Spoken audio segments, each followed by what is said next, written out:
Hi guys! So we are back! Biyernes na naman po! Nakaraos na naman sa pagiging alipin for this week. But since today is maulan, actually hindi maulan, mabagyo, magluluto tayo ng kimchi jjigae. Pero walang pork. Pambawi man lang doon sa chicharong naubos ko this past week dahil sa munggo, di ba? Tama ba yon? So, dito na naka-ready na yung ingredients. Very fast lang to as in. So, kailangan nyo lang kimchi, onion, meron akong tofu or soft tofu if meron. Meron akong enoki. Kaya pala tayo magluluto ng jjigae. Kasi yung enoki na nasa ref, magiging farm na dun sa ref. Charis. Okay pa naman siya. Ayan pa siya, oh. Okay pa siya. Kaya pang i-salvage. Bless me. Thank you, Lord. Kung may pork, gisa ng pork.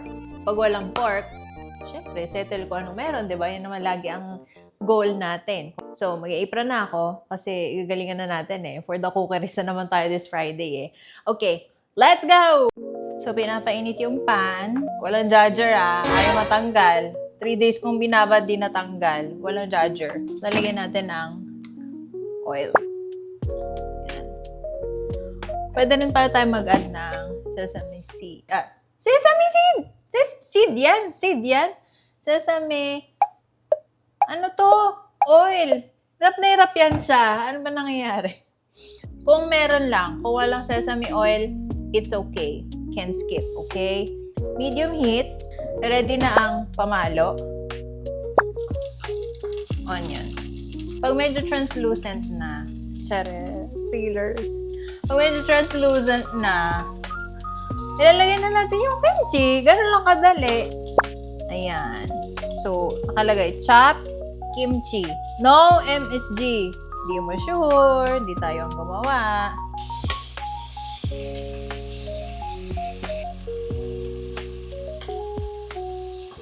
Grabe yung sizzles. Witty yan siya. So, wait lang natin maluto. Saka na natin add yung water. Water. So, dapat hot water. 'Di ba? Pero, nalimot ko. So, diretso na sa pichel.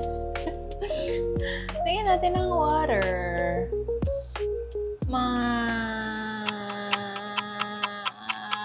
Happy birthday! Halu-haluin. Yan.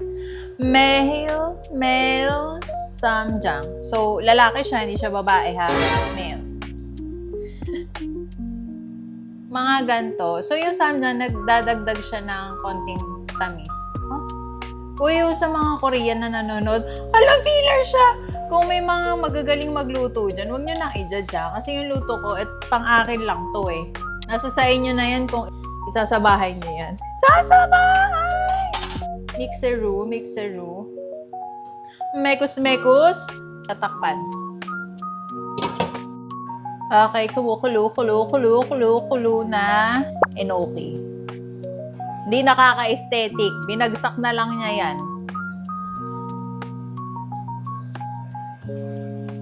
Pangit nun. Yan. Lulubog lang natin sila.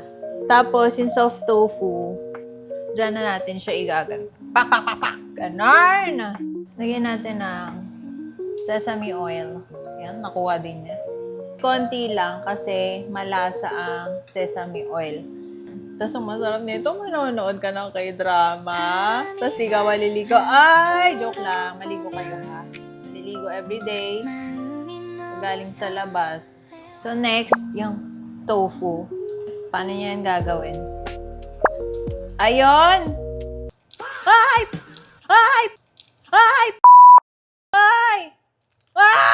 Yan ang sinasabi sa hula eh. Nahulog! O, i-shoot na natin. Total, garapalan na kayo pagtalon, di ba?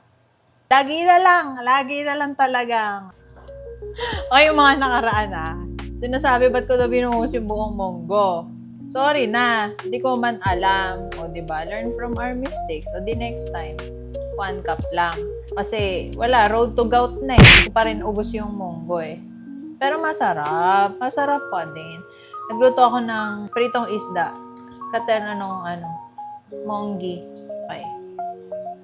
See.